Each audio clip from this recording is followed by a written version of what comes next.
Hello, everyone, and welcome back to Addiction Solutions with Roselle.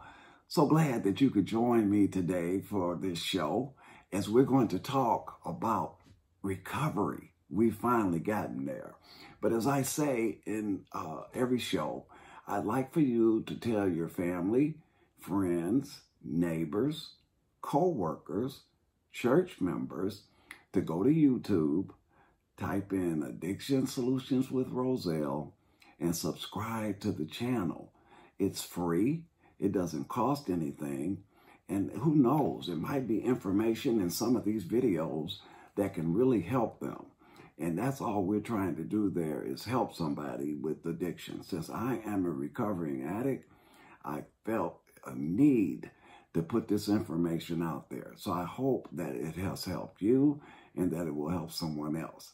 So what I'm going to do today, I just want to do a brief review of where we are.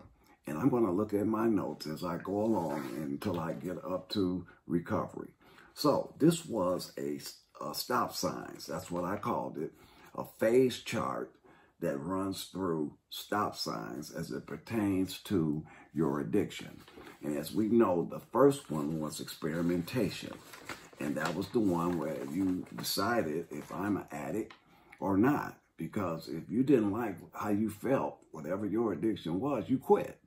If you did like it, you continued on. And if you continued on the first stop sign, well, legal problems. That should let you know, hey, something is wrong if I'm, being confronted with these legal problems. The next one was employment problems. So, having problems on the job, maybe it's got something to do with your addiction. The next one was family problems. After that, there was relationship problems, financial problems, and we know that if it was drugs, crack, heroin, whatever, this costs money. Could be shopping. It could be the number one contender now, gambling. And if gambling is your addiction, then, you've definitely got some financial issues. You could have credit cards, you could have shopping, but anyway, it has started to address your finances. The next was mental health. And I told you to go to the web because you need, get the information regarding mental health. And I skipped one, and I'm going to go back, and that was health. And like I said earlier, that I was not a doctor, and I asked you to go, whatever pertained to your addiction, look that up on the web and see, if it's high blood pressure, diabetes, anything that pertains where you need to see a doctor, maybe have tests run, then that's what you need to do. Then we had mental health. And so after that, we came to jails and institutions. Now, jails and institutions was a little different than legal problems. Legal problems could be tickets, it could be a DUI or something that did not have you in jail or prison for a long period of time. Now, jails and institutions is something that could have you incarcerated for a long, long period of time. So that's why I put jails and institutions as number 9 on the phase chart. So then we get to number 10. And so that's recovery. So I'm going to read a little bit what I put down about recovery. It's brief. I said, we have reached the end of the phase chart, and the end seems to be what everyone with an addiction is after. Yes, recovery from a drug and alcohol imprisonment. Recovery is a possibility, and recovery comes when you have experienced mental, physical, and spiritual bankruptcy. Now, the recovery also pertains to gambling, credit cards, overeating, shopping. So there's recovery in those areas too. And earlier in some shows, I addressed all of the support groups that cover those.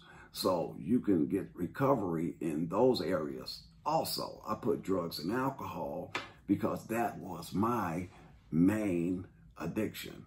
So yours could be gambling, it could be shopping and gambling. Go to Gamblers Anonymous, you know, emotional problems, you can go to Emotional Anonymous. They've got every type of support group it is. So you go to your web and you can find them. They'll give you addresses, locations, and everything. So let's talk a little bit about recovery. Yours truly, my recovery date is June 22nd, 1990. That was the last time yours truly had a drink. Haven't had a drink since June 22nd, 1990. June 22nd, 1990 was the last time I did heroin. Yes, that's the last time. So now there's other drugs. Those opiates, they ran rampant. Pills ran rampant. Pills got yours truly caught up. Now, I'm going to stay on recovery for several episodes because I'm going to explain to you how opiates affected my life. I made a mistake, maybe, but I'm not a mistake. I had multiple surgeries, multiple. And what happened is every time we would come down off of these pills, I'd have another surgery.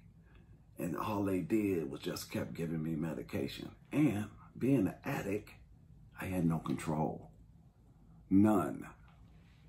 My wife tried to control. She tried to hide the medication. I would find it.